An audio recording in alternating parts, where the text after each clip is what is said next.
हमने स्टार्ट करा था एक नया topic, that is third unit yours, administration and management. हमने सबसे पहले मतलब हमने शुरुआत इससे करी थी कि हम बेसिक चीज़ों से पढ़ना शुरू करेंगे। पहले हमने गवर्नेंस के बारे में पढ़ा था, ठीक है। वहाँ पर सबको, कुछ लोगों को एक डाउट आया था, दैट इज मैंने जब बोला कि पॉलिटिक्स और जो हमारा गवर्नेंस है, क्या वो एक साथ रिलेटेड है कि नहीं है, राइट। मैंने ये चीज़ बोली थी और उस टाइम पे सबको कंफ्यूजन बहुत ज़्यादा अराइज हुए थे, बहुत सारे प्रॉब्लम्स आए थे समझने में, राइट। तो अब आज मैंने जैसे कल प्रॉमिस किया था लास्ट क्लास में कि हम थोड़ा सा इसको और अच्छे तरीके से समझेंगे, यानी कि क्लियर हो जाए कि क्या मैं कहना चाह रही थी उस टाइम पर। फाइन। तो पहली बात तो पॉलिटिक्स, दैट इज राजनीति, गवर्नेंस दैट इज शासन। तो शासन और राजनीति दोनों आपस में इंटर रिलेटेड है, डिफरेंट है, दोनों अलग अलग हैं लेकिन इंटर रिलेटेड है, ठीक है। अब वो कैसे है हम उसको समझते हैं पहले। फाइन। तो पहली बात तो हम करते हैं किसकी, पॉलिटिक्स की। पॉलिटिक्स जो रहता है वो तीन चीजों के ऊपर रहता है। किन तीन चीजों के ऊपर? एक है हमारी पावर, एक है हमारी आइडियोलॉजी, राइट, और एक है हमारी डिसीजन मेकिंग। स्पेलिंग सही है? ठीक है। पावर दैट इज शक्ति, आइडियोलॉजी मतलब विचार धारणा या फिर विचारधारा जिसको बोलते हैं, और लास्ट वाला जो डिसीजन मेकिंग है दैट इज निर्णय निर्माण। अब ये तीनों चीजों को कंप्राइज करके, तीनों चीजों को मिला के पॉलिटिक्स होती है, ठीक है। पॉलिटिक्स का पार्ट है ये। जैसे कि पॉलिटिक्स जो राजनीति होती है वो इन्वॉल्व क्या करता है, कंपटीशन फॉर पावर। एक दूसरे में जब अलग अलग राजनीतिक पार्टियां होती हैं तो उनमें काय का कंपटीशन रहता है कि कौन सत्ता में आएगा, कौन पावर में आएगा, है ना। पावर हम मारने वाली मसल पावर की बात नहीं कर रहे हैं यहाँ पर, प्रशासनिक हम जो बोल रहे हैं, जो पॉलिसीज लेकर आते हैं, ठीक है। ये इनके बीच में क्या होता है, एक कंपटीशन होता है कि किसको पावर मिलती है, कौन इन्फ्लुएंस कर सकता है जनता को ज्यादा, और कौन डिसीजन लेगा और किसके लिए लेगा। ये पॉलिटिक्स जो रहता है ये ज्यादातर ये हमारी कम्युनिटी को, हमारी सोसाइटी को, हमारे नेशन को, हमारे अलग अलग इंस्टीट्यूशंस को जो है अफेक्ट करती है। पॉलिटिक्स, हमने एक कुछ चीजें पढ़ी थी पहले कि internal factors and external factors, तो उसमें पॉलिटिकल फैक्टर भी आता है जो कि एक्सटर्नल फैक्टर रहता है, किसी भी ऑर्गेनाइजेशन या बिजनेस को अफेक्ट करता है, ठीक है। तो वैसे ही हम यहाँ पर इसको भी उसी चीज से रिलेट करना चाह रहे हैं कि पॉलिटिक्स जो रहता है वो इंस्टीट्यूशन, ऑर्गेनाइजेशन, या फिर आप बात कर लीजिए कोई कम्युनिटी, हमारी सोसाइटी, हमारी कंट्री, हमारा रीजन, ये सब चीजों को अफेक्ट करती है। ऑब्वियसली आप भी ये चीज समझ सकते हैं। और इसके जो पॉलिटिकल एक्टर्स होते हैं, पॉलिटिकल एक्टर्स कौन होते हैं? नेता, नेतागण हमारे, पॉलिटिशियंस जो होते हैं, या फिर पॉलिटिकल पार्टीज जो होती है, या फिर कुछ जो इंटरेस्ट ग्रुप्स बनाए जाते हैं, ये सब लोग होते हैं। ये सब लोग क्या करते हैं कि इनको एक जील होती है, एक एंथुसियाज्म होता है कि हम कितनी जल्दी सत्ता में आए और हमारी रूल हो हमारा, ठीक है। अब ये इन्फ्लुएंस करते हैं किसको? दे पॉलिटिकल ऑफिसर्स और influence to shape the policies that will govern a society.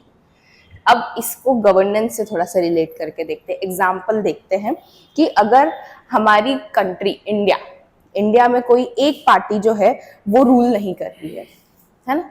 कभी कभी सत्ता में आने के लिए कोलिजन होता है, गठबंधन होता है ना।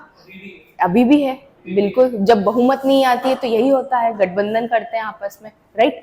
लेकिन गठबंधन अलग अलग पॉलिटिकल पार्टीज आपस में करती हैं, उनकी आइडियोलॉजी जो है, विचारधारा दोनों की अलग हो सकती है, दोनों के इंटरेस्ट अलग हो सकते हैं, दोनों की शर्तें साथ में आने की वो अलग हो सकती है ना। और दोनों का जो पावर का मतलब है, वैल्यू जो है, वो भी दोनों का अलग हो सकता है।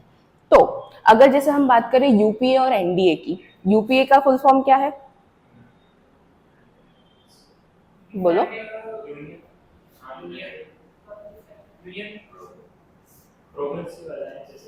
United Progressive Alliance, UPA. और NDA, good, National Democratic Alliance. तो यूपीए और एनडीए इनका कोलिजन हो गया, फॉर एग्जांपल, होता ही है, इंडिया की बात चल रही है ना। तो अब क्या इसमें क्या होता है कि पॉलिटिकल पार्टीज जो रहती हैं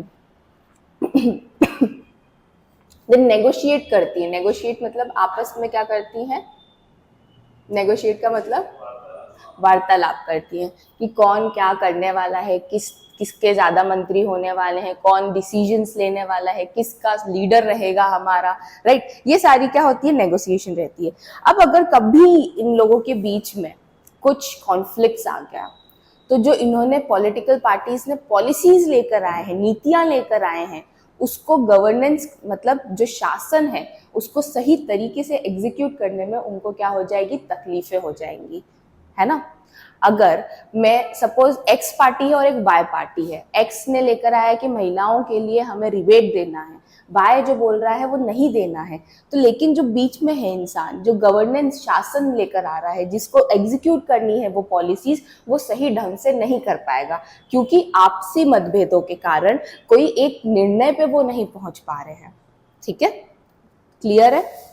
तो इसलिए पॉलिटिकल पार्टीज और गवर्नेंस दोनों आपस में रिलेटेड है। जैसे इसमें भी लिखा है, the political dynamics of coalition building directly influence governance as policies need to accommodate the interest of multiple parties। अगर हम पार्टीज जो है अलग अलग पार्टीज साथ में मिलकर कोई सी पॉलिसीज बना रही हैं, नीतियां बना रही हैं, तो उनका इंटरेस्ट भी सेम होना चाहिए। जहां इंटरेस्ट अलग अलग आए वहां कन्फ्लिक्ट या फिर लड़ाइयाँ शुरू हो जाएंगी, और जहां लड़ाइयाँ शुरू हुई वहां पर हम उसको सही तरीके से लागू नहीं करवा पाएंगे। ठीक है, फिर इसमें आते हैं हम गवर्नेंस की बात करने। पॉलिटिकल, देखो पॉलिटिक्स में जो बात कर रहे थे हम, ये तीन चीजें इंक्लूड हो रही थी किसमें, हमारी पॉलिटिक्स में। फिर गवर्नेंस में क्या होता है, गवर्नेंस में भी तीन चीजें हम वर्ड पढ़ने वाले हैं, दैट इज वन, फर्स्ट वाला है हमारा कि implementation, then administration and service delivery. implementation, administration and service delivery। मैं रिलेशनशिप समझा रही हूँ पॉलिटिकल पार्टी और गवर्नेंस का, जो मैंने बोला था। ठीक है, जो लेट है उनको बता रही हूँ बस। गवर्नेंस जो है ये इन तीन चीजों को कंप्राइज करता है, इन तीन चीजों को इंक्लूड करता है। दैट इज इम्प्लीमेंटेशन, लागू करवाना किसी भी चीज को, जो भी नीतियां आ रही हैं उनको।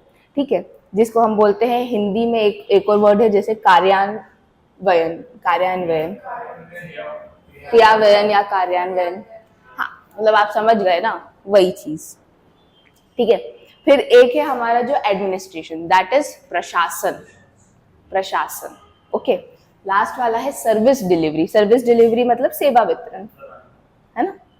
अब यहाँ पर हम इस चीज को पढ़ेंगे कि गवर्नेंस और पॉलिटिक्स कैसे इधर डिफरेंशिएट हो रही है, या फिर बात कर रहे हैं हम कि कैसे एक दूसरे से रिलेटेड है। तो गवर्नेंस क्या होता है, एक स्ट्रक्चर है, एक प्रोसेस है, प्रक्रिया है, किस चीज को करने के लिए, किसी भी डिसीजंस को जो हमने ले रखे हैं उसको इम्प्लीमेंट करने के लिए। क्यों, यही बात करी हमने कि पॉलिटिकल पार्टीज जो रहती है वो नीतियां बनाती हैं अगर सेम इंटरेस्ट रहता है उनका। ठीक है, अगर जहां सेम इंटरेस्ट नहीं आया, आपस में लड़ाइयां शुरू, और गवर्नेंस उसको जो इम्प्लीमेंट लागू करने के तरीके हैं वो अफेक्ट होना शुरू हो जाएंगे। वहीं अगर हम यहाँ पर बात कर रहे हैं गवर्नेंस की, शासन की, तो जो जो डिसीजंस ये लोग ले रहे हैं, गवर्नेंस एक इस तरीके की प्रोसेस, इस तरीके की प्रक्रिया को अपनाता है जिससे कि हम वो सारे डिसीजंस जो लिए गए हैं उसको सही तरीके से इम्प्लीमेंट कर सके, लागू कर सके। क्लियर है?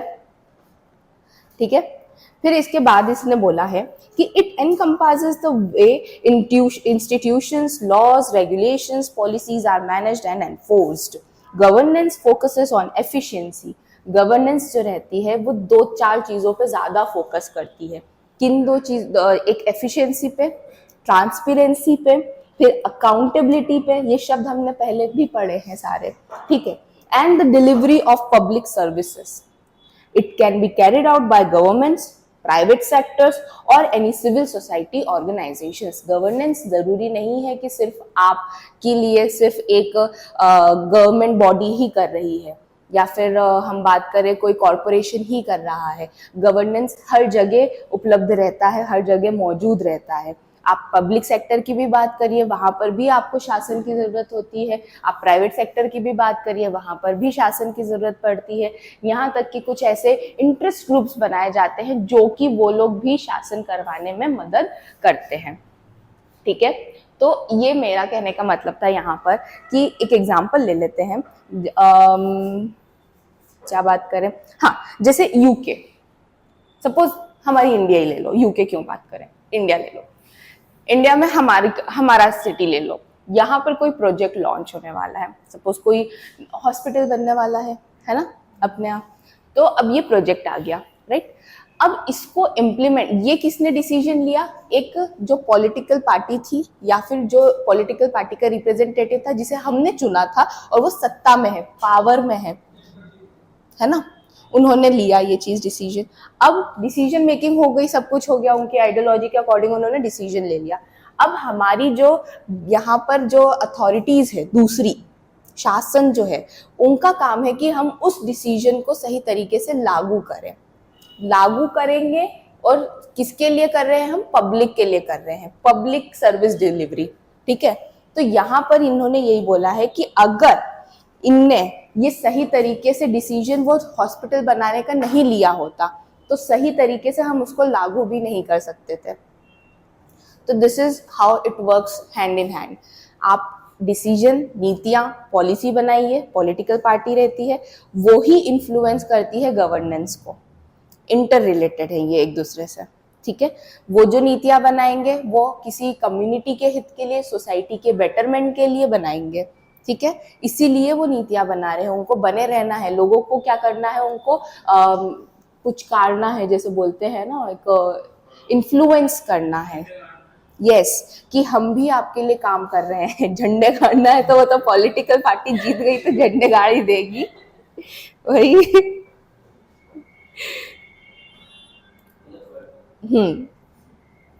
मतलब वो एनकरेज करना चाहते हैं, लोगों को अवेयर करना चाहते हैं कि हम भी आपके लिए काम कर रहे हैं।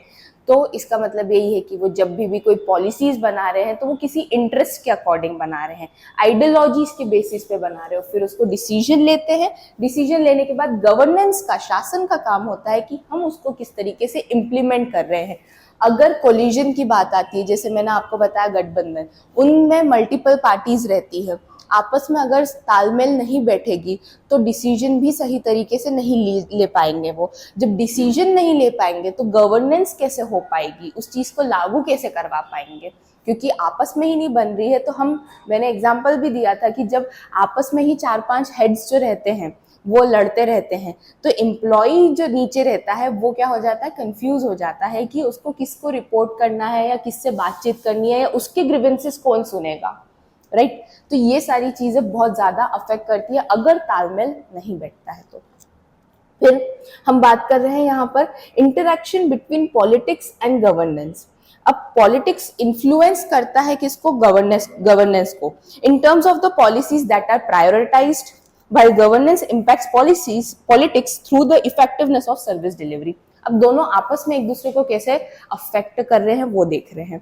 जो पॉलिटिक्स है वो इन्फ्लुएंस करता है गवर्नेंस को, किस टर्म्स में करता है कि उसकी क्या प्रायोरिटाइज, मतलब उसने किन चीजों को ज्यादा महत्व दिया है, या बोल सकते हैं हम उसको प्राथमिकता दी है ना। पॉलिटिक्स जो रहती है वो इन्फ्लुएंस करती है गवर्नेंस को। कैसे करती है कि पॉलिटिकल पार्टीज, राजनीतिक जो पार्टीज होती हैं, है ना, दल जो होते हैं, वो क्या करते हैं कि उनकी क्या प्राथमिकता है उसके ऊपर हमारी गवर्नेंस होती है। आपकी पॉलिटिकल पार्टी ने बहुत सारे डिसीजंस लेकर आ गए हैं या फिर पॉलिसीज या फिर नीतियां लेकर आ गए हैं, लेकिन वो कह रहे हैं कि 4 पॉलिसीज लेकर आए हैं लेकिन सबसे पहले महिलाओं के लिए जो आई है वो एग्जीक्यूट होनी चाहिए।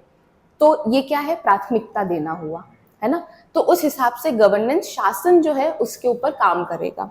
वेरएज अगर हम उल्टी बात करते हैं, शासन जो है वो पॉलिटिकल पार्टी को कैसे करता है इन्फ्लुएंस, अगर इन्होंने तो पॉलिसीज निकाल दी, नीतियां निकाल दी, शासन जो है वो उसको किस तरीके से डिलीवर कर रहा है पब्लिक को, वो किस तरीके से उसको इम्प्लीमेंट कर रहा है, एग्जीक्यूट कर रहा है। अगर उनने तो निकाल दिया सोसाइटी के बेटरमेंट के लिए, उनने अच्छा सोचा, बट हमारा जो शासन है वो सही तरीके से उसको लागू नहीं करवा पा रहा, लोगों तक उसकी सर्विसेज जो है वो नहीं पहुंच पा रही है, या फिर हम बोले कि करप्शन इतना ज्यादा आ गया है नीचे पहुंचते पहुंचते उसको कि लोग उससे मतलब उसका फायदा नहीं उठा पा रहे हैं जो पॉलिसीज बनाई गई है। कई बार ऐसा होता है कि गवर्नमेंट जो रहती है बहुत सारी अच्छी अच्छी पॉलिसीज लेकर आती है, लेकिन जो बेचारे गरीब लोग रहते हैं जिनके हित के लिए वो लेकर आते हैं, उन तक वो चीज पहुंच ही नहीं पाती है, because of a lot of things that happen in the system which you all guys are very aware of, right? तो ये सारी चीजें ऐसे एक दूसरे को अफेक्ट करती है। जब मैंने बोला था ना कि इंटर रिलेटेड है, this is how they are interrelated. Politics governance को भी अफेक्ट करेगा, गवर्नेंस जो है वो भी पॉलिटिक्स को अफेक्ट करेगी। अब गवर्नेंस सही से नहीं होगा तो पॉलिटिकल पार्टी के ऊपर एलिगेशंस लगेंगे कि आप तो नीतियां लेकर आ गए लेकिन क्या आप उसको लागू करवा पाए सही तरीके से। ऐसा होता है, हमने न्यूज चैनल्स में, डिबेट्स में बहुत ज्यादा सुना भी होगा ये सारी चीजें, है ना, कि आपने तो पॉलिसीज ला दी लेकिन कितने प्रतिशत लोग उसका फायदा उठा पाए हैं, कितनी महिलाओं को सब्सिडी मिल पाई है, कितने एंटरप्रेन्योर्स जो है उनको रिबेट मिल रहा है टैक्सेस में। ये सारी चीजें क्या है, एक दूसरे को अफेक्ट करने के बताए गए हैं। Okay, so this is how it is being affected. अब कुछ चीजें इसमें और भी आती हैं, नहीं आई थिंक इतना सफिशिएंट है आप लोगों के लिए। हाँ, एक और ये चीज लिखा है कि गवर्नेंस विदाउट पॉलिटिक्स, राजनीति के बिना शासन जो है वो होता भी है और नहीं भी होता है। कैसे, हाउ,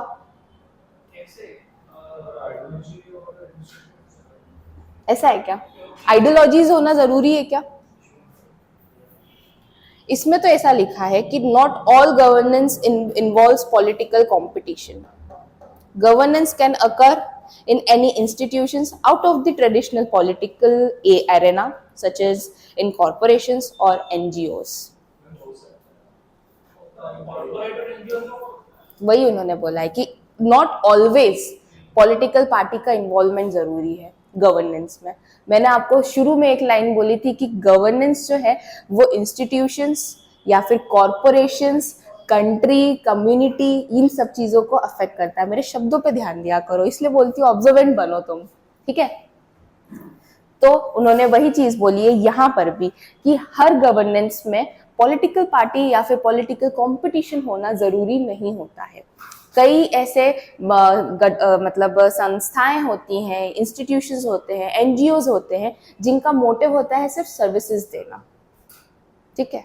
इनका कोई पावर में रहने का मतलब नहीं है, इनकी कोई आइडियोलॉजी नहीं है, ठीक है। इनको सिर्फ समाज के लिए काम करना है। पॉलिटिक्स, देखो पॉलिटिक्स वही बात आ गई, फिर पॉलिटिक्स तो यहाँ पर भी है, पॉलिटिक्स हर जगह है, पॉलिटिक्स हर जगह है, लेकिन पॉलिटिक्स आपके पीयर ग्रुप में भी होगा, फ्रेंड ग्रुप में भी होगा, बट हम यहाँ बात कर रहे हैं टेक्निकल टर्म्स की।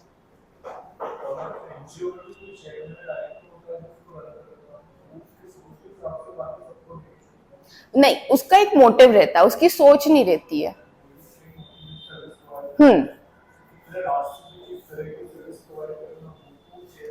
तो ये तो आपका वो हो गया कि आपको अपना गोल अचीव करना है तो उसके लिए आप डायरेक्शंस ढूंढ रहे हो, पाथ्स ढूंढ रहे हो। आइडियोलॉजी विचारधारा होती है, एक आपकी रूढ़वादी आइडियोलॉजी होती है, ठीक है, कि महिलाएं, एक एग्जांपल दे रही हूँ कि महिलाएं जो है उनको पर्दे में रहना चाहिए, ये रूढ़वादी सोच हो गई है ना। आइडियोलॉजीज है कुछ घर की कि आपको ये ऐसे ही रहना है, ये विचारधारा है, ठीक है। वेरएस जो आप बोल रहे हो कि एनजीओज में जो चेयरमैन होते हैं, टॉप लेवल पे जो होते हैं, वो लोग भी तो कुछ आइडियोलॉजी रखते हैं। आइडियोलॉजी सबकी होती है, इंडिविजुअल्स की सबकी होती है, बट हम एक पर्टिकुलर संस्था की बात कर रहे हैं, हम एक इंसान की बात नहीं कर रहे हैं। वो इंसान इन्फ्लुएंस कर सकता है उसकी आइडियोलॉजी से, जो आप कहना चाह रहे हो कि वो अपनी आइडियोलॉजी अपने संस्था पे थोप सकता है, पर उसका वो ज्यादा महत्व, प्रायोरिटाइज अपनी आइडियोलॉजी को नहीं देगा। वो अपने मिशन, उसका जो टारगेट है कि सर्विस देना है हमें, पर्टिकुलर कोई एक अनाथालय खोलना है या फिर कोई हमें वृद्धाश्रम खोलना है, तो ये सारी चीजें उसका वो मोटिव अचीव करने के लिए वो पाथ्स ढूंढेगा। वो अपनी विचारधारा उन पे नहीं थोपेगा। वो उसकी विचारधारा ये हो सकती है कि जो लोग अपने पेरेंट्स को छोड़ के चले जाते तो मैं उनको रखूंगा अपने पास, इसलिए उसने एनजीओ शुरू करा, ये विचारधारा हो सकती है। बट वो विचारधारा से उन लोगों को थोपेगा नहीं कि तुम क्यों छोड़ के जा रहे हो मेरे यहाँ अपने पेरेंट्स, ऐसा। ठीक है, तो वो अलग चीजें हैं जो आप बोल रहे हैं। हम इंडिविजुअली की बात नहीं कर रहे हैं, हम एक पूरे संस्था की बात कर रहे हैं। तो अगर संस्था जो है, कभी कभी उसमें मतलब पॉलिटिक्स जो रहती है, जरूरी नहीं है कि वो गवर्नेंस में हमेशा प्रेजेंट रहे। किसी पर्टिकुलर ऑर्गेनाइजेशन, इंस्टीट्यूशन का कोई मोटिव भी हो सकता है जो कि उसको अचीव करना रहता है, और वो बिना कोई 6-5 के अपना काम करते हैं।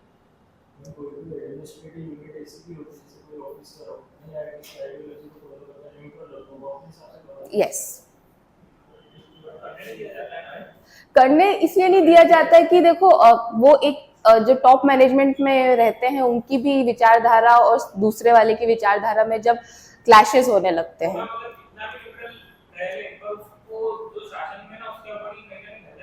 वो तो, हाँ, तो वो तो होते ही है।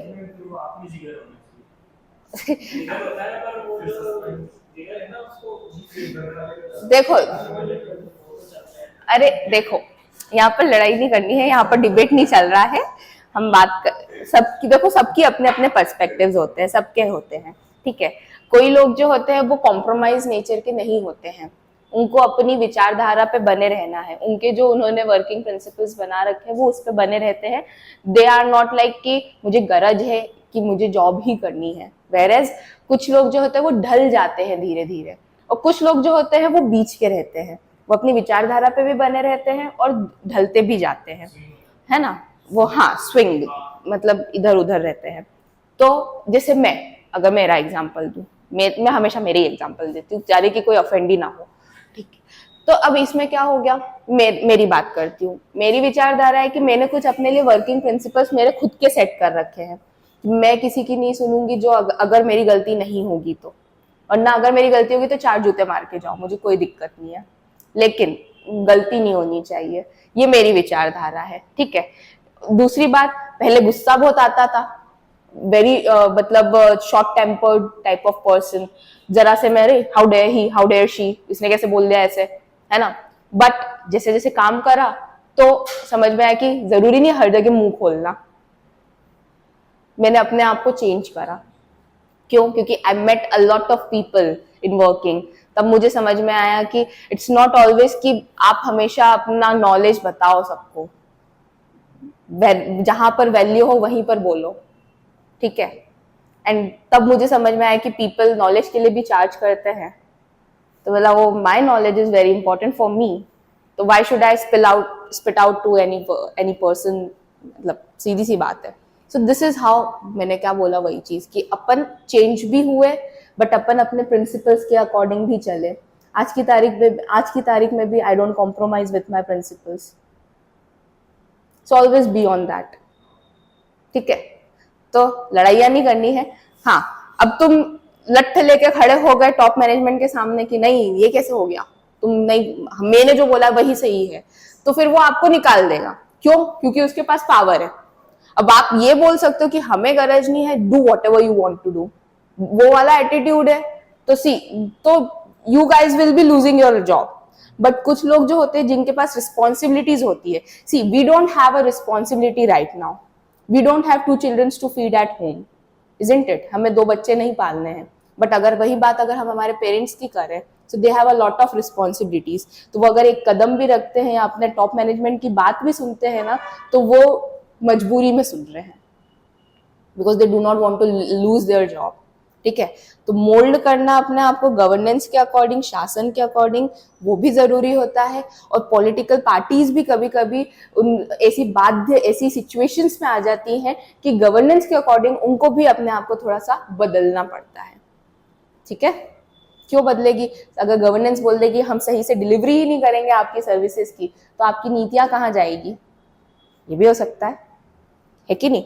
तो दोनों को एक दूसरे की जरूरत होती है। जैसे कपल्स में एक दूसरे की जरूरत है दोनों को, तो वैसे ही पॉलिटिकल पार्टी और गवर्नेंस में भी एक दूसरे को जरूरत होती है। Yes, exactly, exactly.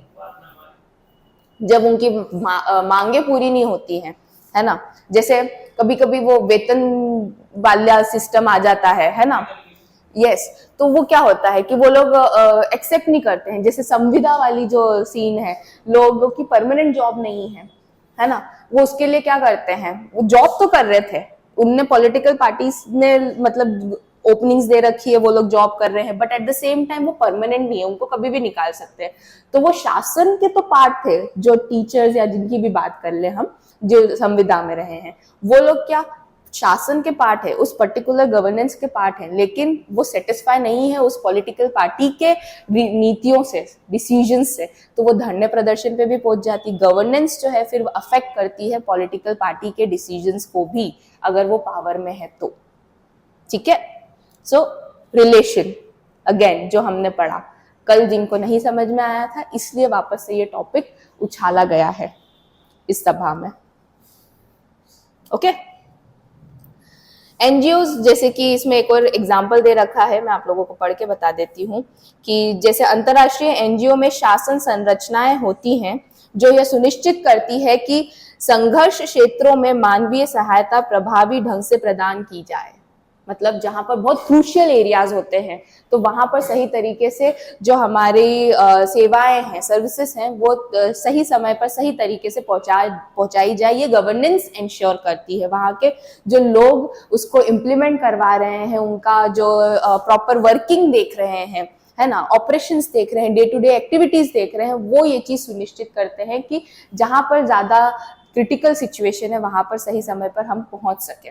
ठीक है, बोर्ड और परिचालन नेतृत्व संसाधनों के आवंटन, लॉजिस्टिक्स और चिकित्सा हस्तक्षेप के बारे में निर्णय लेते हैं, जिसके लिए जोखिमों का प्रबंधन और पारदर्शिता सुनिश्चित करने के लिए उचित शासन आवश्यक होता है। वही उन्होंने बोला कि जो टॉप मैनेजमेंट जो रहता है वो सारे डिसीजंस लेगा। अगेन एनजीओ में भी टॉप मैनेजमेंट रहेगा, कोई चीफ रहेगा, कोई बोर्ड ऑफ डायरेक्टर्स रहेंगे। ठीक है, ये लोग क्या करेंगे, ये लोग ही सारा डिसीजन लेंगे, ये लोग ही सुनिश्चित करेंगे कि जहां पर हमें जरूरत है वहां पर सारी चीजें उपलब्ध हो पा रही हैं कि नहीं हो पा रही हैं। अगर नहीं हो पा रही है तो मतलब हमारे अंदर ही कहीं ना कहीं कोई दिक्कत हो रही होगी, या फिर कोई एक्सटर्नल फैक्टर्स हुए होंगे कि हम वहां तक पहुंच नहीं पा रहे हैं। ठीक है, तो ये सारी चीजें जो रहती है एक दूसरे को अफेक्ट करती है। आई होप अब आपको इन दोनों का रिलेशनशिप समझ में आया होगा, पॉलिटिक्स और गवर्नेंस का।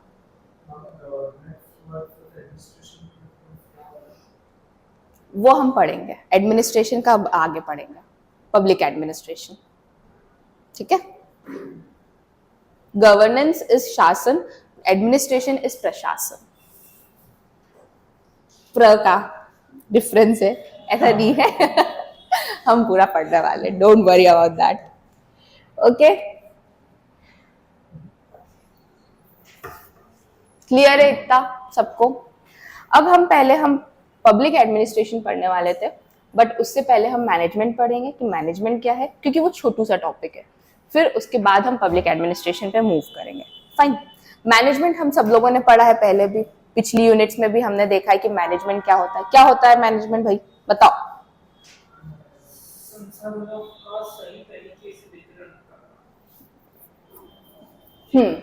और मैनेजमेंट को हिंदी में क्या बोलते हैं? प्रबंधन।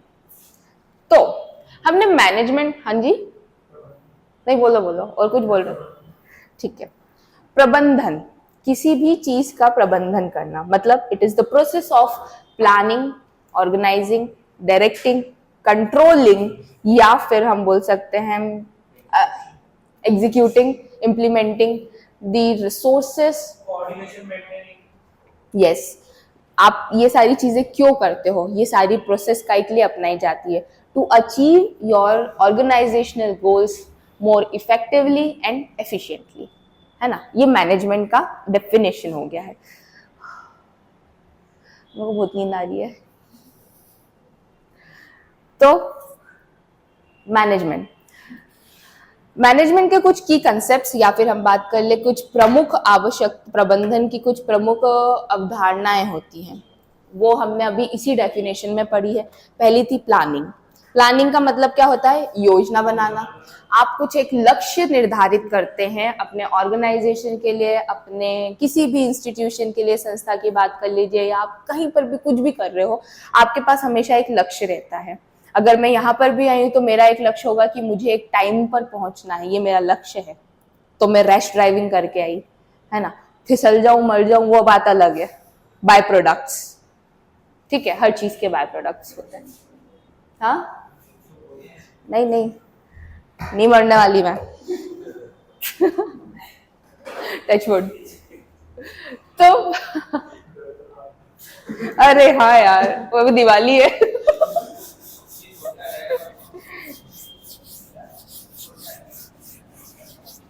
चलो तुम इतना मत डिस्कस करो, पहले पढ़ाई का डिस्कस कर लो, वो बहुत जरूरी है, ठीक है।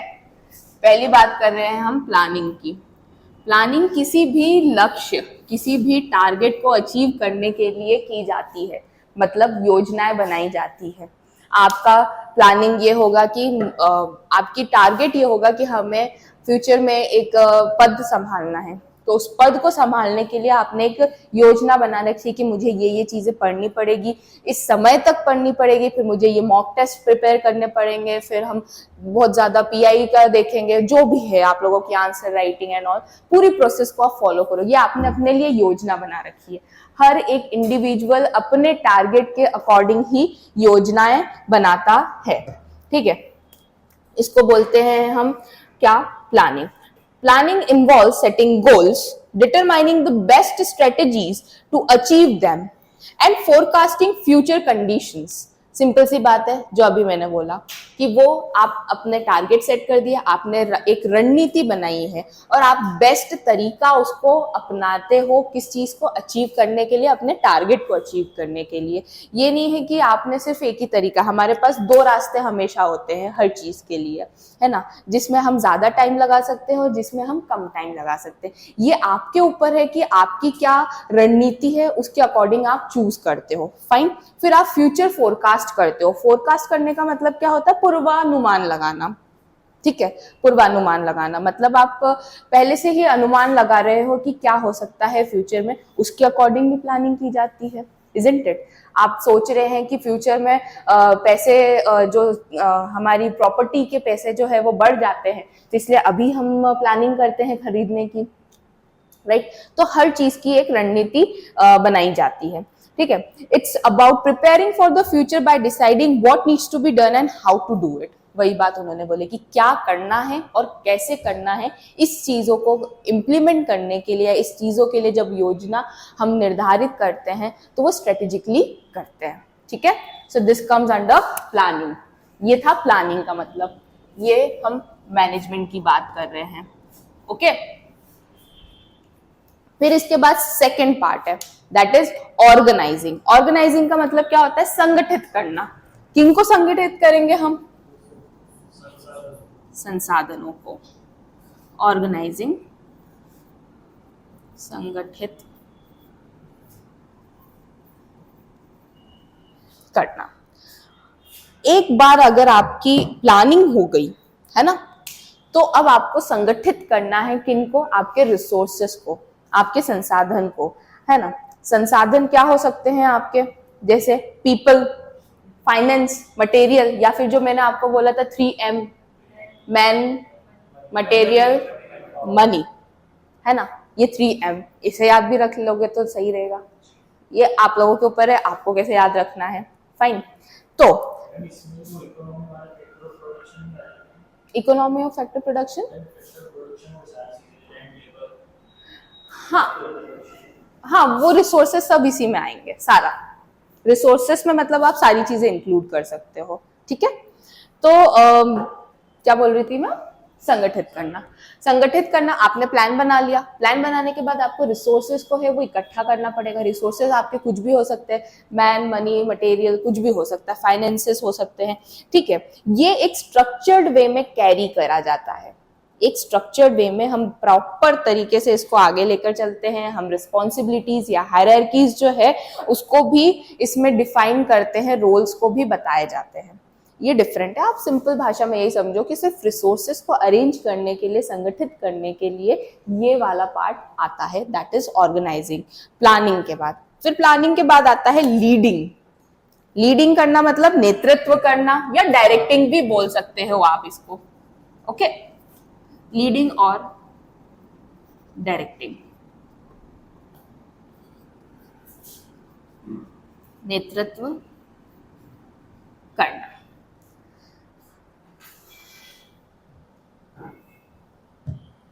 मतलब आपने प्लानिंग कर ली, आपने रिसोर्सेज ऑर्गेनाइज कर लिए, अब उसके बाद आपको डायरेक्ट करना है, लोगों को नेतृत्व करना है, गाइडेंस देनी है, मोटिवेशन करना है, इंस्पायर करना है कि वो कैसे अपने टारगेट को अचीव कर सकते हैं, किस तरह से कर सकते हैं और कितने अच्छे तरीके से कर सकते हैं, इफेक्टिवली कर सकते हैं, राइट।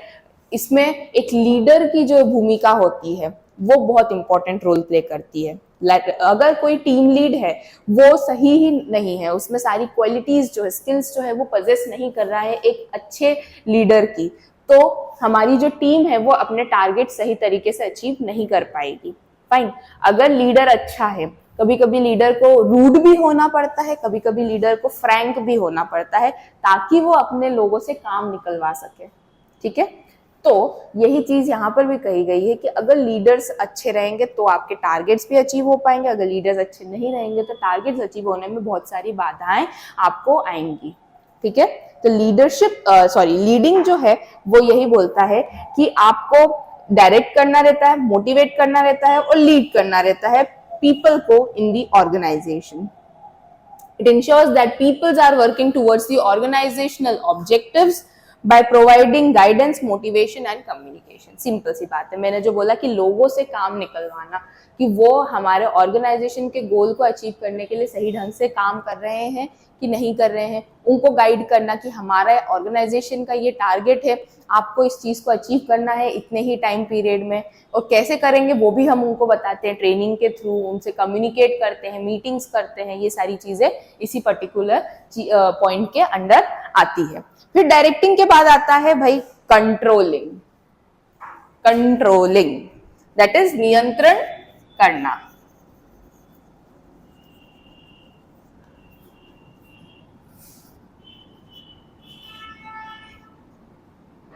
अरे रे,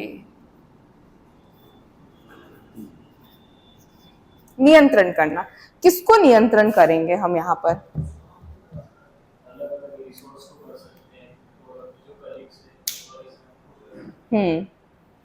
मतलब यहाँ पर कहा जा रहा है नियंत्रण करना, आप लोग जो आपके परफॉर्मेंस दे रहे हैं उनको देखना कि हमारे जो स्टैंडर्ड्स हमने सेट कर रखे हैं और जो हमारी एक्चुअल परफॉर्मेंस है वो क्या हो रही है।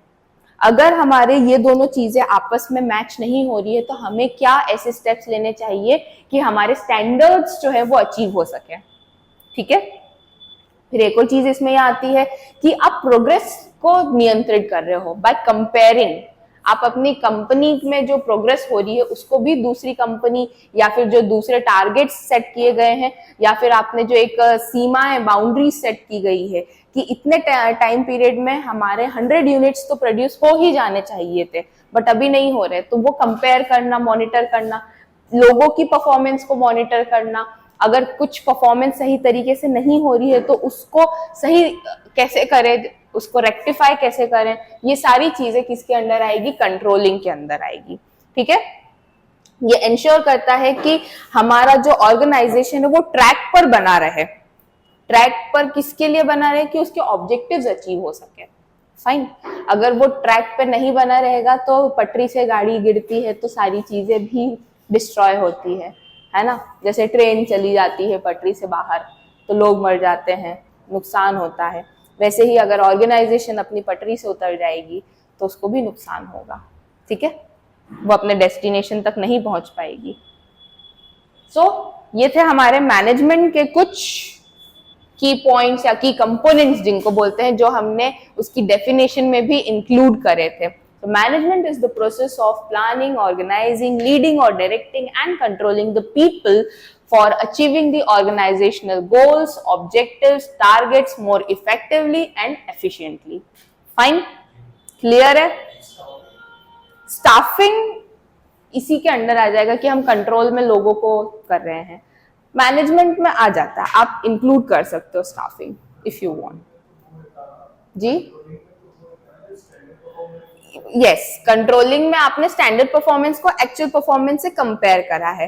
वह स्टाफिंग में आप सही मैन पावर जो है उसको अपॉइंट कर रहे हो, या आप ये देख रहे हो कि हमें कितनी मैन पावर की रिक्वायरमेंट है, या फिर आप ये देख रहे हो कि हम ओवरली लेबर तो नहीं हो रहे हैं, या फिर डिस्गाइज इन लेबर तो नहीं चल रहा है. मतलब बहुत सारी चीजें होती हैं इसमें. तो if you want to include staffing in this particular component you can include, there is not an issue. ठीक है, क्लियर है. अब इसके बाद कुछ कैरेक्टरिस्टिक्स या हम बोले इसको क्या, विशेषताएं जो होती है मैनेजमेंट की, वो पढ़ लेते हैं.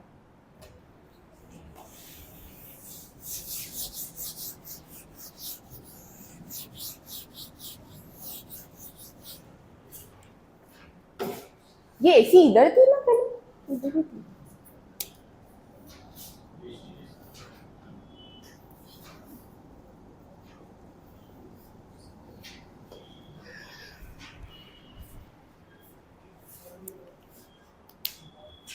हाँ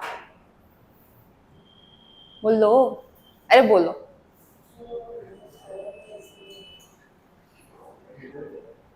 नहीं नहीं, मुझे कुछ और ही लगा. Leave it. मेरा मैं नींद में. पहला है हमारा गोल ओरिएंटेड. विशेषताएं, हम कैरेक्टरिस्टिक्स बात कर रहे हैं किसकी, प्रबंधन की. ठीक है, मैनेजमेंट की. पहला है हमारा गोल ओरिएंटेड. गोल ओरिएंटेड मतलब क्या हो जाएगा भाई, लोग बताइए.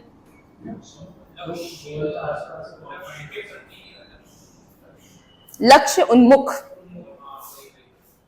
बोलते हैं इसको. ठीक है,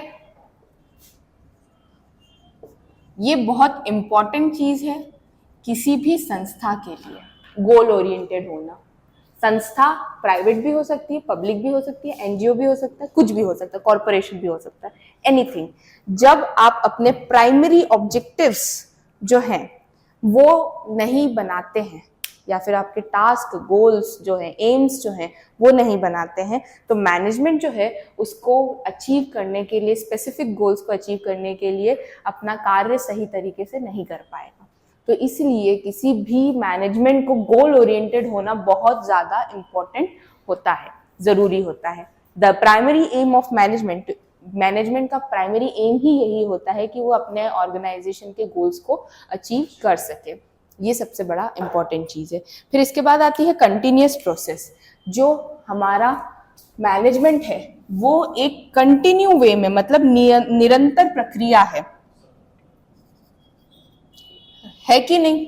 ऐसा तो है नहीं कि आपने एक बार कोई सा गोल अचीव कर लिया और फिर उसके बाद आप क्या है कि वहीं पर ढेर हो गए और चुपचाप से बैठ गए. ऐसा तो होगा नहीं. तुम दोनों अलग हो जाना अब, है ना. मुझे तुम्हारी लव स्टोरी में विलेन बनना पड़ेगा. ठीक है, अगर अब देखा मैंने तो. ऑल्दो मैं ऐसी विलन नेचर की हूं नहीं, पर मैं अगर बनी भी ना वैम्प तो बहुत अच्छी बनती हूँ मैं. I can make that assure, I can make that. चलो छोड़ो यार, नहीं बनना मुझे, ऐसा मेरा नेचर नहीं है, बददुआएं नहीं चाहिए मुझे. Continuous process. कंटिन्यूअस प्रोसेस का मतलब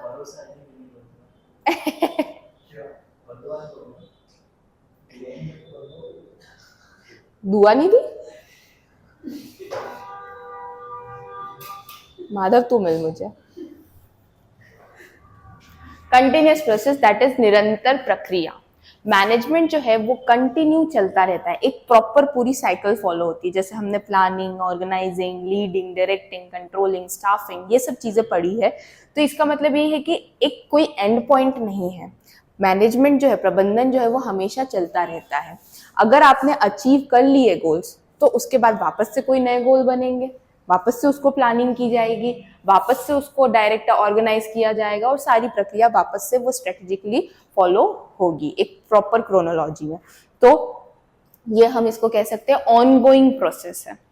ठीक है, ऑनगोइंग का मतलब क्या होता है? सतत प्रक्रिया, कंटिन्यू चलते रहना, कोई एंड नहीं है। ठीक है, तो ये चीज है। हाँ, परिस्थितियां बदल सकती हैं, हमेशा परिस्थितियां बदलेंगी, लेकिन मैनेजमेंट होता रहेगा हर परिस्थिति में। आप मैनेजमेंट को कभी एलिमिनेट नहीं कर सकते हो। शादी में भी मैनेजमेंट होता है ना, और गणेश पंडाल में भी मैनेजमेंट होता है। रही बात कॉलेज की भी, कॉलेज में भी मैनेजमेंट होता है, हर जगह मैनेजमेंट है, लेकिन परिस्थितियां अलग अलग है, सिचुएशंस अलग अलग है, उनके गोल्स अलग अलग है, लेकिन मैनेजमेंट है। तो मैनेजमेंट, यस, कह सकते हो। ये सब फिलोसॉफी है ना। फिर इसके बाद एक और विशेषता है कि effectiveness and efficiency. Efficiency and effectiveness,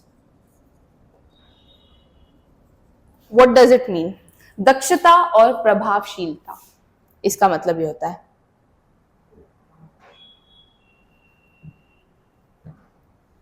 दोनों में डिफरेंस क्या है, कोई बता सकता है? हम ये शब्द तो बहुत ज्यादा यूज करते हैं साथ साथ में। Sorry, please repeat.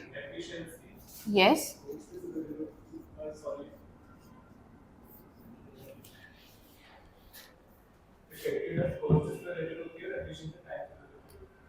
जैसे कि प्लीज इलैबोरेट।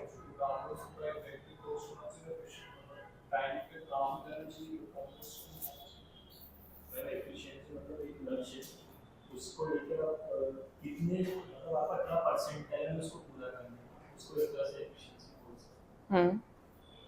30% है और प्रभावशीलता उसकी तरफ देख रहे। और कोई?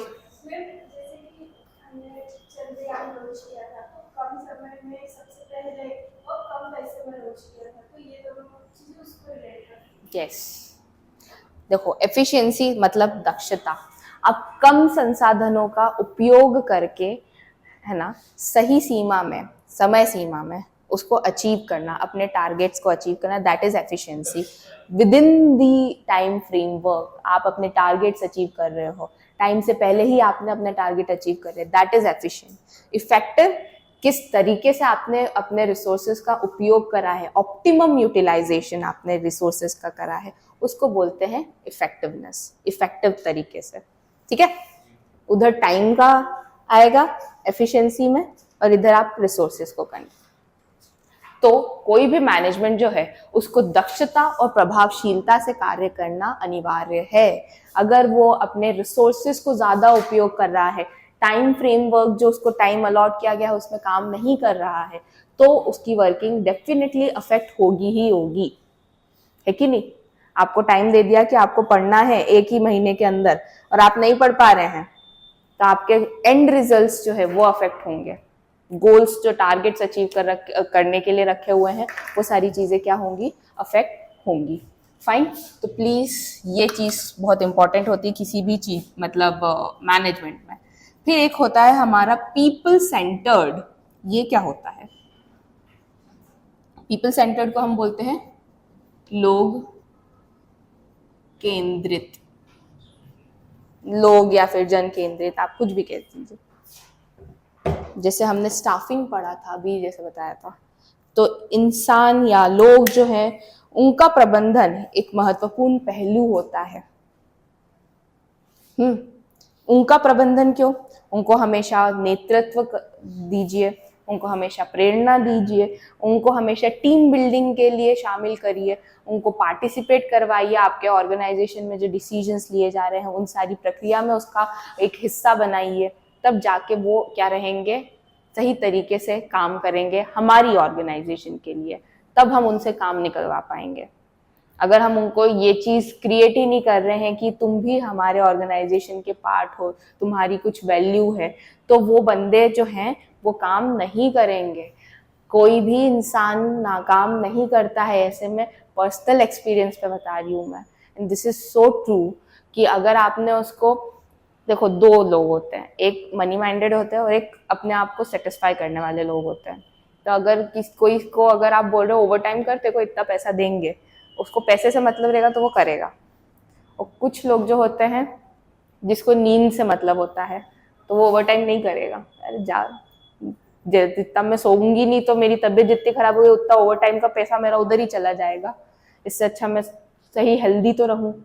सो प्रायोरिटीज, इंसान जब तक अपनी ऑर्गेनाइजेशन के लिए एक लगाव नहीं बनाता तब तक वो सही तरीके से काम नहीं करेगा। आप अपने पढ़ाई के लिए जब तक लगाव नहीं रखोगे तब तक आप पढ़ाई नहीं करोगे। जब तक आपका मन नहीं करेगा पढ़ने का, इंटरेस्ट नहीं जागेगा, तब तक आप पढ़ाई नहीं कर सकते हो।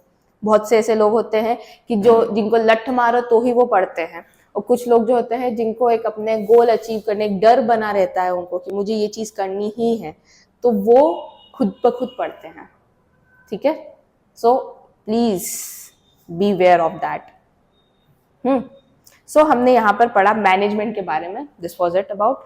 अब हम बात करते हैं पब्लिक एडमिनिस्ट्रेशन की। पब्लिक एडमिनिस्ट्रेशन को क्या बोलते हैं हिंदी में, कोई बता सकता है? लोक प्रशासन। लोक प्रशासन का क्या काम है? मैम, जो राजनीतिक कार्यपालिका है उसके द्वारा जो नीतियां बनाई गई हैं, उसमें जो विजन रखा है उसको एक रोडमैप के थ्रू जमीनी स्तर तक पहुंचाना। शुद्ध शिक्षा में बात तो सही कही, बात तो सही कही। मैं लेमन लैंग्वेज यूज करती हूँ जाने की समझ में आ जाए, आपने तकनीकी भाषा का उपयोग करा है, यहाँ पर हो गया टेक्निकल जार्गोन, है ना? मैंने भी यूज कर लिया एक शब्द। चलिए अब हम ऐसी भाषा में थोड़ा बात कर लेते हैं जो सबको समझ में आए, जिनकी आईब्रोज एक्सप्रेशंस जो है थोड़े से बदल जाए, है ना? ऑल्दो उन्होंने बहुत सही बोला, oh this is 11/11 auspicious time, you can manifest anything. कर लो तो कितनी जल्दी शांति हो गई।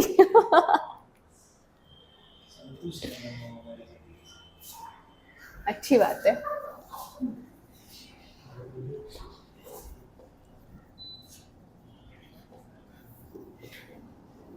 पब्लिक एडमिनिस्ट्रेशन, भाई मैं जब इधर आई तभी किसको ऐसे करनी थी मेरे मुंह पे जाने की आए है? पहले ही आंखें ऐसी हो रही है मेरी। चलिए बात करते हैं पब्लिक एडमिनिस्ट्रेशन की, जिसको हम बोलते हैं लोक प्रशासन। लोक प्रशासन refers to the implementation of government policies and the management of public programs। यहाँ पर गवर्नेंस, मैनेजमेंट और गवर्नमेंटल बॉडीज सब आ जाएगी। ठीक है, आपने पूछा था गवर्नेंस और एडमिनिस्ट्रेशन में difference. Governance is a part of administration. ठीक है, इसीलिए ये शब्द उपयोग किए गए हैं, इसीलिए पहले गवर्नेंस समझाया गया था। अब समझते हैं इसको और डीप में। क्या है मतलब, जब भी कोई पॉलिसीज आती है, नीतियां आती हैं, वो कौन लेकर आता है? गवर्नमेंट बॉडीज लेकर आती है, गवर्नमेंट। ठीक है, तो यहाँ पर गवर्नमेंट हो गया। इम्प्लीमेंट गवर्नेंस के थ्रू होता है ना? इम्प्लीमेंट मतलब लागू कराना, जमीनी स्तर पर उसको सही लोगों तक पहुंचाना, उसके जो हितग्राही होते हैं उन तक पहुंचाना। राइट, सही शब्द का उपयोग किया मैंने, धन्यवाद। फिर उसके बाद आता है आप उसको कैसे मैनेज कर रहे हो। पहुंचा दिया, अब उसके बाद की भी प्रक्रियाएं होती हैं, पहुंचने के बाद की भी, कुछ लोगों तक नहीं पहुंचता है तो वो प्रक्रियाओं को भी अपनाना, ये सारी चीजें जो रहती है वो एडमिनिस्ट्रेशन, पब्लिक एडमिनिस्ट्रेशन का एक पार्ट होता है। ठीक है, सो यहां पर भी लिखा है, it involves the organisation and coordination of resources to carry out policies and deliver public services. वही चीज मैंने भी बोली अभी आप लोगों को। अगर नहीं समझ में आया तो इसमें नीतियों को लागू करने और सार्वजनिक सेवाओं को प्रदान करने के लिए संसाधनों का संगठन और समन्वय शामिल है। क्लियर है? अब पब्लिक एडमिनिस्ट्रेशन जो रहता है वो अलग अलग गवर्नमेंट एजेंसीज या फिर डिपार्टमेंट्स जो रहते हैं वो इंश्योर करते हैं कि हमारे लॉज या फिर जो नीतियां हैं, पॉलिसीज हैं, वो सही तरीके से इफेक्टिवली, एफिशिएंटली और एथिकली लागू हो रही है कि नहीं हो रही है। एथिकली भी उनको ये चीजें नैतिक तरीके से मतलब देखना कि ये सारी चीजें अपने लोगों तक, जिनके लिए टारगेट ऑडियंस है या फिर आप बोल सकते हैं जो पर्टिकुलर इंसान है जिसको उसका महत्व है, उन तक पहुंच पा रही है कि नहीं पहुंच पा रही है। ये सारी चीजों को सुनिश्चित करने का काम पब्लिक एडमिनिस्ट्रेटर का होता है। फाइन। इसके बाद हम पढ़ने वाले हैं कुछ पब्लिक एडमिनिस्ट्रेशन के कैरेक्टरिस्टिक्स।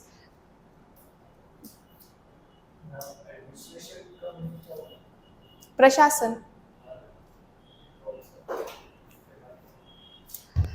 अब आपको मैं प्रशासन कैसे बताऊं। प्रशासन एक सिस्टम है, ठीक है, सिस्टम है जो कि सारी प्रक्रियाओं को लागू करवाता है। क्लियर। अब बोलोगे गवर्नेंस क्या है? जी नहीं, अलग अलग है।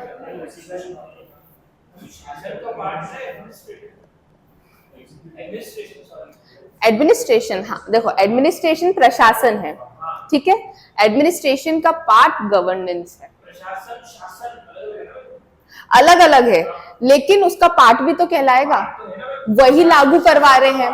शासन जो है, प्रशासन जो कोऑर्डिनेट करके उसको लागू करवा रहा है। क्या?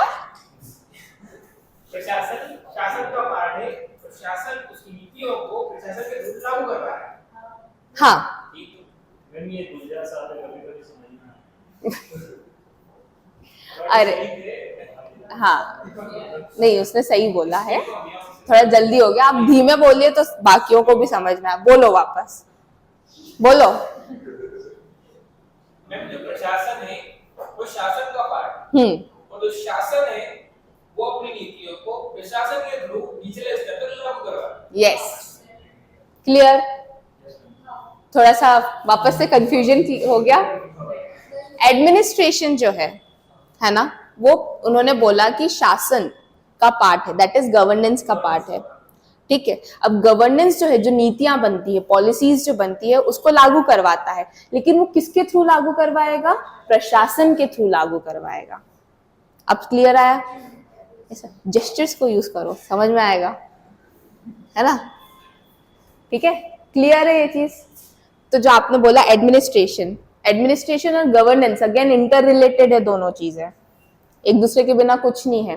गवर्नेंस लागू करवाता है, लेकिन किसके थ्रू लागू करवाता है? वो प्रशासन के थ्रू लागू कराता है, ठीक है, क्लियर है?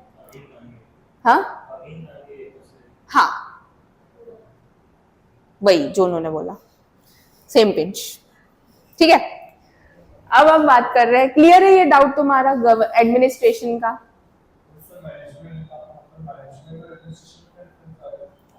देखो, अब ये दोनों चीजें बहुत अलग है। एडमिनिस्ट्रेशन में ही मैनेजमेंट होता है।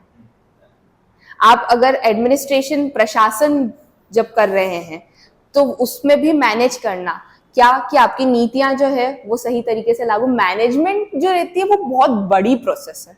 It's not confided to only one thing. सिर्फ हम प्लानिंग पे उसको डिपेंड नहीं कर सकते। मैनेजमेंट आपका ये भी हो सकता है कि नीतियां जो आई हैं वो आपने कितने लोगों तक पहुंचा दी है, कितने सही तरीके से पहुंचाई है, कितने गैर कानूनी तरीके से पहुंचाई है, कितना करप्शन हुआ है, कितना पैसा निकला है लोगों से, कितना लोगों को टैक्स देना पड़ा है उस नीति का लाभ लेने के लिए, मतलब बहुत सारी चीजें। तो मैनेजमेंट जो है वो प्रशासन का एक पार्ट है। मैनेजमेंट हर जगह प्रेजेंट है, वेरएज प्रशासन अलग चीज है, वो लागू करवा रहा है चीजें।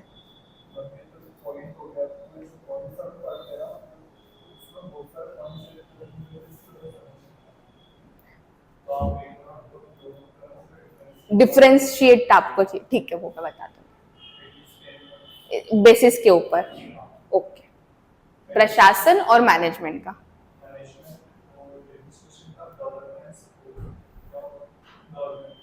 गवर्नेंस, गवर्नमेंट, प्रशासन और एडमिनिस्ट्रेशन। प्रशासन एडमिनिस्ट्रेशन एक ही है।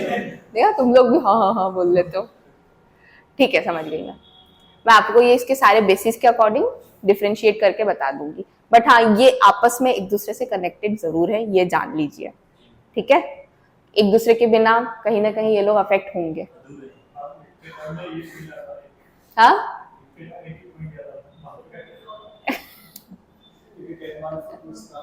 हाँ, नहीं नहीं, उसको बताएंगे बताएंगे बताएंगे, डोंट वरी अबाउट दैट। जैसे आज मैंने आपको उसका डिफरेंशिएट करके बता दिया ना, वैसा उसको भी बता दूंगी, तो उसको एनालाइज कर लेंगे। पब्लिक एडमिनिस्ट्रेशन, लोक प्रशासन के कुछ कैरेक्टरिस्टिक्स होते हैं जिसको हम बोलते हैं विशेषताएं। अब क्या है, पहली गवर्नमेंटल फंक्शन, पहला है हमारा इसका सरकारी कार्य। लोक प्रशासन जो रहता है वो लिंक रहता है गवर्नमेंट से, स्वाभाविक रूप से सरकार से जुड़ा होता है, सबको पता है ये, है ना।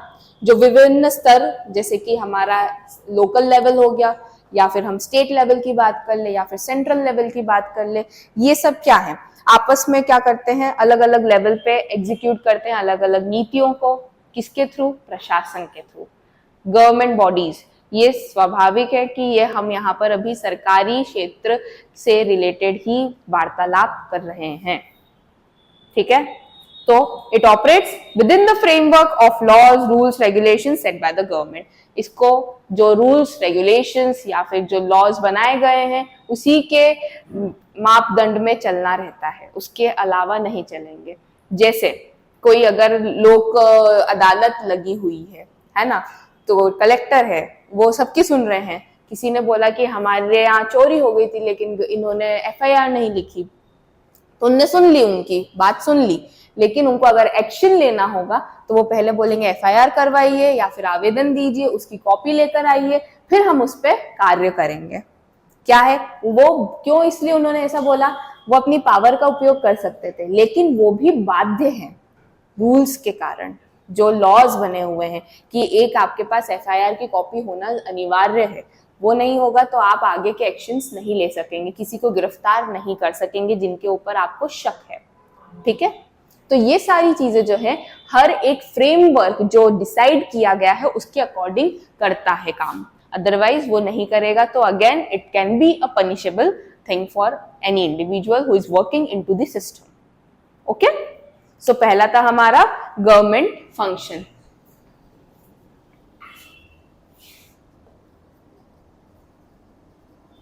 जिसको हिंदी में क्या बोलते हैं, सरकारी कार्य।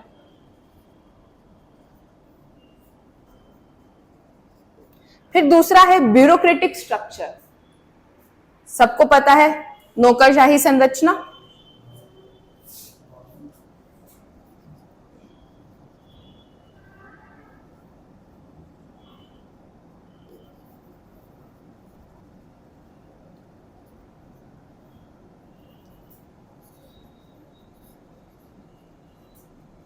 IAS, IPS, IFS और भी जो होते हैं IRS, ये सब लोग क्या हैं, ब्यूरोक्रेट्स, है ना। ये typically characterized by hierarchical organization with clear chain of command, division of responsibility. This allows for organization, function, accountability with government agencies. का मतलब क्या हुआ, अच्छा हुआ। ब्यूरोक्रेट्स, नौकरशाही, ये लोग क्या होते हैं, ये अपने पद के अकॉर्डिंग इनके ऊपर रिस्पॉन्सिबिलिटीज रहती है, इनके ऊपर एक भार रहता है, अकाउंटेबल रहते हैं, आंसरेबल रहते हैं, किनको, लोगों को, उनके ऊपर जो लोग हैं उनको भी, ये बीच के लोग हो गए, एक हमारे जो ग्राउंड लेवल पर जो जनता है उनसे भी ये वार्तालाप करते हैं, साथ साथ में जो इनसे ऊपर जो टॉप मैनेजमेंट में बैठे हुए हैं उनसे भी वार्तालाप करना रहना जरूरी है इनका। यस, कड़ी है ये, मीडिएटर्स हैं, ठीक है। कोई रूल्स, रेगुलेशंस या पॉलिसीज आती हैं तो ये अपने जिम्मेदारियों का जो विभाजन हुआ है उसी के अकॉर्डिंग काम करते हैं। IAS का काम अलग होता है, IPS का काम अलग होता है, IFS का काम अलग होता है, IRS का काम अलग होता है, इन सब का काम अलग अलग है, सबकी रिस्पॉन्सिबिलिटीज उनके पद के अकॉर्डिंग उनको दी गई है, तो उनको उसका दायित्व, उनकी जवाबदेही भी उसी के प्रति होना बहुत अनिवार्य है। अगर वो नहीं रहेंगे मतलब वो सही तरीके का एक ब्यूरोक्रेट नहीं है। ठीक है, तो ये एक पार्ट था इसका। फिर पब्लिक सर्विस ओरिएंटेड कैरेक्टरिस्टिक इसका है। पब्लिक सर्विस ओरिएंटेड मतलब क्या हुआ इसका? यस,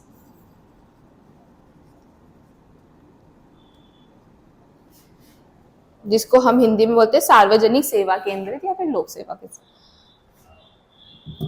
पब्लिक एडमिनिस्ट्रेशन जो रहती है वो एक मेन मोटिव उनका यही है एग्जिस्ट करने का कि वो लोगों की सेवा कर सके, उनको सर्विसेज दे सके, किनको? अपनी जनता की आवश्यकताओं को पूरा करने के लिए। ठीक है, सरकारी, अगेन वही बात कर रहे हैं हम, सरकारी कार्य उनका मेन मोटिव यही होता है कि लोगों तक, सोसाइटी तक जो जो पॉलिसीज, नीतियां आई हैं वो उसकी पहुंच हो सके। ठीक है, इनका ध्यान जो रहता है वो शिक्षा विभाग पे भी रहता है। अलग अलग विभाग होते हैं, जैसे स्वास्थ्य हो गया, स्वास्थ्य सेवा हो गया, परिवहन हो गया, या लोक कल्याण हो गया। ये सारी जो सारी सेवाएं होती है इन पे ज्यादा इनका फोकस होता है कि ये जनता तक पहुंच सके सही समय में। ठीक है, तो ये आता है हमारा पब्लिक सर्विस ओरिएंटेड। फिर इसके बाद आता है rule and procedure based. Again very nice and very important part. Rule and what did I said? Procedure based। जैसे मैंने आपको अभी बोला था कि कुछ पब्लिक एडमिनिस्ट्रेशंस जो रहते हैं वो ऑलरेडी स्टैब्लिश्ड रूल्स या फिर प्रोसीजर्स जो रहते हैं उसको फॉलो करते हैं ताकि उनमें एक पारदर्शिता बनी रहे। पारदर्शिता या फिर डिसीजंस जो लेते हैं उसको सही तरीके से विदाउट बीइंग बायस्ड वो हो सके। जैसे कि कभी आईएएस कोई है, लोकसभा क्या बोल रही हूँ मैं, वो जनता अदालत चल रही है, जो भी बोलते हैं उसको, है ना। तो उसमें क्या हुआ, कोई उनका परिचित आया है अपनी प्रॉब्लम लेके और भीड़ बहुत ज्यादा है, तो वो क्या कभी कभी उसको ज्यादा महत्व दे देंगे क्योंकि वो उनका परिचित है। ठीक है, तो ऐसे में क्या होता है कि वर्किंग जो है वो अफेक्ट होती है, लोगों में उनका जो विश्वास बना रहता है वो अफेक्ट होता है। बोलते ये देखो अपने बंदे को आगे लेके चला गया। हम मंदिर जाते हैं उसमें भी हम चिढ़ते हैं कि भाई ये क्या है, प्रोटोकॉल से क्यों जा रहे हो, हम भी तो लाइन में खड़े हैं, हमारे पास भी ऐसे संसाधन है कि हम डायरेक्ट जा सकते हैं बट नहीं जा रहे हैं, है ना। तो वही बात यहाँ पर भी कही गई कि हर एक एडमिनिस्ट्रेटर जो होता है, पब्लिक नौकरशाही जो होता है, वो क्या होता है कि उसको अपने जो रूल्स, रेगुलेशंस, प्रोसीजर्स जो है उसी के अकॉर्डिंग काम करना चाहिए, जिससे कि पारदर्शिता बनी रहे, एक ट्रस्ट बना रहे और एक डिसीजन मेकिंग जो हो रही है वो इफेक्टिवली हो सके without being biased. Okay, so this was again a part of this. फिर एक होता है पॉलिटिकल न्यूट्रलिटी।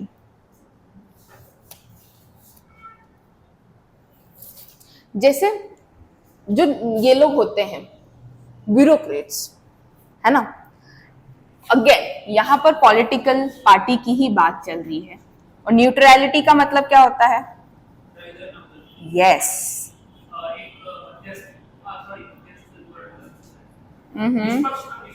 यस, राजनीतिक तटस्थ, तर लिख दिया मैंने, तटस्थता। ये क्या होता है? कोई भी एक आइडल पब्लिक एडमिनिस्ट्रेटर होता है, मतलब कोई एक ब्यूरोक्रेट होता है, तो उसको किसी पर्टिकुलर पॉलिटिकल पार्टी से इन्फ्लुएंस नहीं होना चाहिए। उनके प्रति इन्फ्लुएंस होने के साथ साथ वो बायसनेस शो नहीं करनी चाहिए। कोई अगर वो यहाँ पर अपने पर्सनल बेनिफिट के लिए उनका पक्ष नहीं लेना चाहिए। ठीक है, ऐसा बहुत होता है। आपने खुद ने भी कभी कभी न्यूज में देखा होगा कि कोई आईएएस है, उसका झुकाव होता है किसी पर्टिकुलर पार्टी से या उसके नेताओं से उसकी बनती है, और उन लोगों का उठना बैठना आपस में साथ में is very common, very common. तो यहाँ पर वो बात कर रहे हैं कि उनको जो उनका कार्य है बस वही करना चाहिए। उनको उन लोगों से जो पॉलिटिकल पार्टी के रिप्रेजेंटेटिव्स हैं उनसे अफेक्ट नहीं होना चाहिए। एक केस हुआ था जब किसी महिला पुलिस अधिकारी ने किसी पॉलिटिकल पार्टी के आदमी को बोला था कि आप या तो जल्दी निकलिए यहाँ से या तो फिर आप अपना कार्य खत्म करिए, पर भीड़ मत इकट्ठा करिए क्योंकि चीजें अफेक्ट हो रही है, पूरी जो वर्किंग है सिटी की वो अफेक्ट हो रही है आपके इस एक कदम से। तो उन्होंने बोला था, ये ऐसा बोला गया। बट कुछ लोग जो होते हैं, जो आईएएस या फिर जो अधिकारी होते हैं, वो अरे सर आए हैं रोक दीजिए ट्रैफिक निकलने, सब कुछ मतलब ठप हो जाता है पूरी चीजें। अब ऐसे में क्या, ये आगे पीछे घूमने वाले लोग होते हैं, ठीक है, जो उनसे अपनी पर्सनल बेनिफिट या उनकी आंखों का तारा, एप्पल ऑफ एन आई, वो बनने के लिए क्या करते हैं, उनकी जी हजूरी करते हैं, राइट। तो ऐसे में एक पब्लिक एडमिनिस्ट्रेटर की ये ड्यूटी होती है कि वो ये सारी चीजों को बढ़ावा ना दे। अब उसमें क्या हुआ, वो लीडर ने वो महिला अधिकारी को बोला, तुम्हारा मैं ट्रांसफर करा दूंगा। This is a very common dialogue which we heard in our daily life by someone who holds the power, है ना, यही चीज हम सुनते हैं, आई गेस, यस। तो अब क्या हो गया, उन्होंने क्या रिप्लाई दिया मैडम ने, करा दो मुझे कोई फर्क नहीं पड़ता क्योंकि मेरा काम है ये, ऐसा बोला गया उन्होंने उस लीडर को, ठीक है। उनका प्रॉपर ट्रांसफर हुआ। She did not get affected by that because she knew कि ये उसकी सर्विस का पार्ट है and she should not be a partial person towards any political leader, ठीक है। तो यही चीज मैं भी कहना चाह रही थी कि कभी भी किसी को भी अफेक्ट, मतलब आप अफेक्ट मत होइए अपने पर्सनल बेनिफिट्स के लिए। कुछ लोग जो होते हैं वो चापलूसी करने में, आपस आगे पीछे घूमने में बहुत माहिर होते हैं, क्योंकि उनको पता है कि कहीं ना कहीं उनका बेनिफिट है इस चीज से, उनको एक म्यूचुअल बेनिफिट जो हमने पहले पढ़ा था कि उनको स्ट्रेटेजिकली कनेक्शन स्टैब्लिश करते हैं, ये हमने बहुत पहले पढ़ा था, वो इसीलिए करते हैं कि फ्यूचर में कभी उनकी जरूरत पड़ेगी तो वो उस चीज का उपयोग कर सकें। Yes, there are many IPS and IAS officers who get frequently transferred from their one place to another just because क्योंकि वो अपने प्रिंसिपल्स से कॉम्प्रोमाइज नहीं करते, वर्किंग प्रिंसिपल्स से। एक बार हैदराबाद में केस हुआ था रेप का, है ना, एनकाउंटर हो गया था, हुआ था।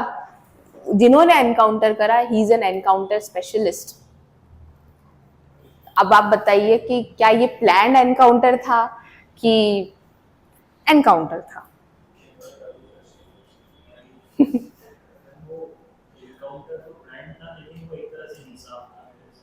ये तो अपनी अपनी सोच है, देखो।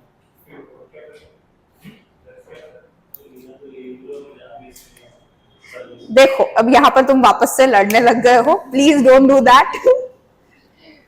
मैं बस आपको ये कहना चाह रही हूँ कि मैं आईएएस उस पर्टिकुलर आईपीएस की बात कर रही हूँ। मैं ये नहीं कह रही हूँ कि आप अपनी राय दीजिए यहाँ पर कि उन्होंने सही करा कि गलत करा, ठीक है। मैं ये कहना चाह रही हूँ कि वो इंसान जो है उसका ट्रांसफर बहुत बार हुआ है। कभी आप उसकी हिस्ट्री पढ़ना उस इंसान की, उस इंसान का ट्रांसफर बहुत बार हुआ है। उसको मोस्टली ऐसे ही केसेस हैंड ओवर किए गए हैं जो बहुत क्रूशियल रहे हैं, बहुत ज्यादा पब्लिकली फेम्ड केसेस जो होते हैं वो दिए गए हैं फॉर अ रीजन। क्यों?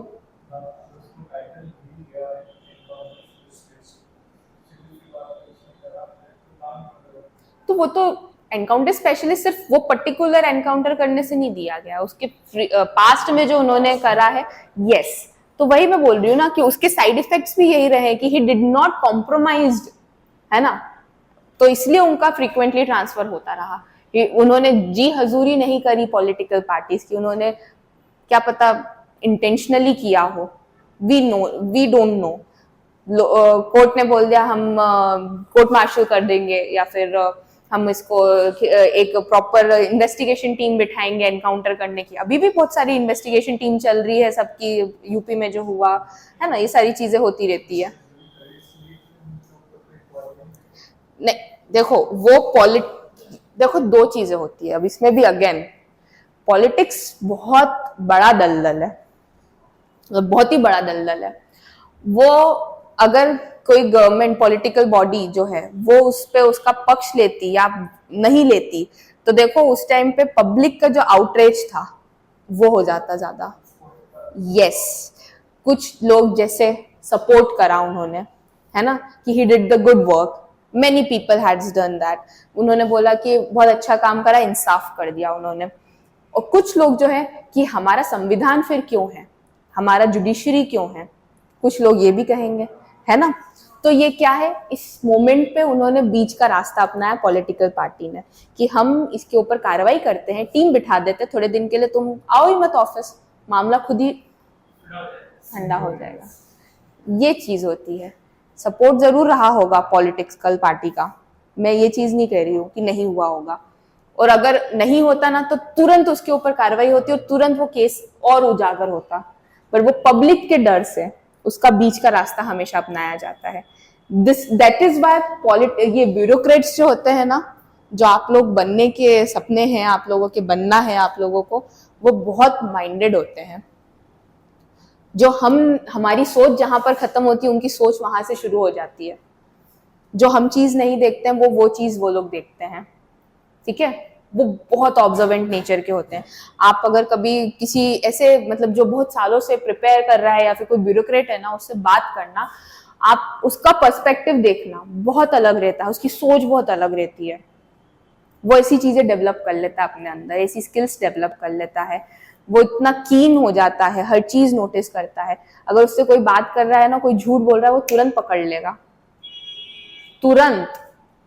वो ये बोलेगा, अपन बोलते चलो सपोज एग्जांपल लेते हैं, है ना, कि मैंने किसी को कॉल करा है और वो पर्सन जो है वो अच्छा खासा प्रिपेयर कर चुका है और क्लियर भी हो चुका है, पीआई बाकी है। उससे बोला कि मैं तो यहाँ पर हूँ, बट उस पर्सन ने क्या नोटिस कर लिया कि आवाज तो तेरी गूंज रही है, कहां पर है तू, कहीं और है,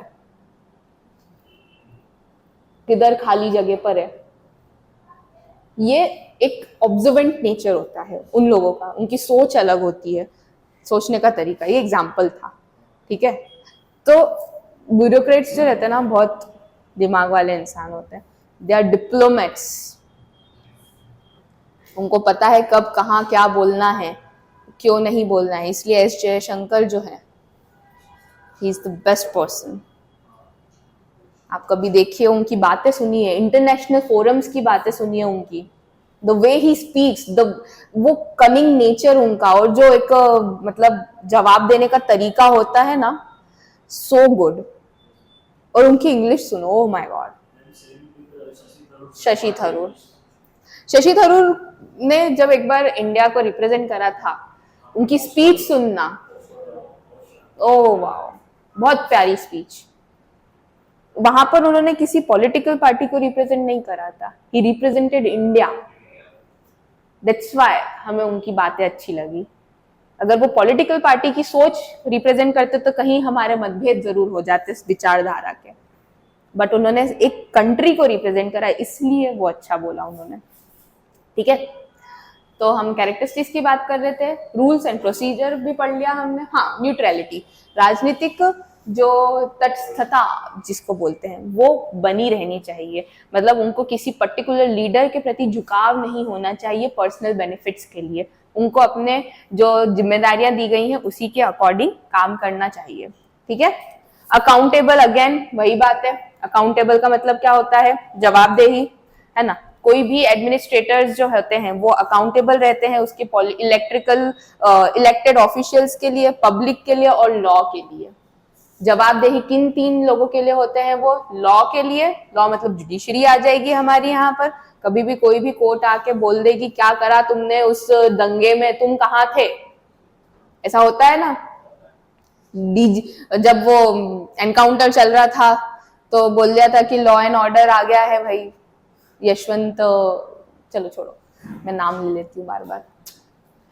वो कभी कभी जैसे एसपी हो गया या फिर कोई भी बड़े पोस्ट पे जो हो गए, डीजीपी और ये सब लोग हो गए, इनको क्या बोलते हैं, आप कहाँ थे उस पर्टिकुलर सिचुएशन में, आपने क्या जवाब, आपने क्या डिसीजंस लिए, आपने कैसे दंगों को कंट्रोल करा, आपने क्यों लाठीचार्ज करा लोगों पे, लाठीचार्ज हुआ तो भगदड़ मची, उसकी जवाबदेही कौन दे लेगा, इतने लोग मरे गए, क्यों आपने ऐसा करा। ये सारी चीजें जो रहती है, एक ब्यूरोक्रेट जो रहता है, एक पब्लिक एडमिनिस्ट्रेटर जो रहता है, वो उसको आंसरेबल होता है लॉ को, पब्लिक को, उसके जो इलेक्टेड ऑफिशियल्स होते हैं। इलेक्टेड ऑफिशियल्स वही जो पॉलिटिकल पार्टी के जो लोग, जनता जो है वो आगे ऊपर इलेक्टेड हुए हैं और वो आगे आए हैं हमारी संस्था के हेड बनकर, उनको, ठीक है। तो ये जो एडमिनिस्ट्रेटर्स रहते हैं वो उनके लिए जवाबदेही रहती है, उनके एक्शंस के ऊपर, वो अपने पब्लिक के इंटरेस्ट के ऊपर, सारी चीजों के ऊपर अकाउंटेबल होते हैं, जवाबदेही होती है उनके अंडर, क्योंकि पूरा एक वो है, सिटी है या फिर आप बोल लीजिए डिस्ट्रिक्ट, जो भी होता है। ठीक है, क्लियर है ये चीज।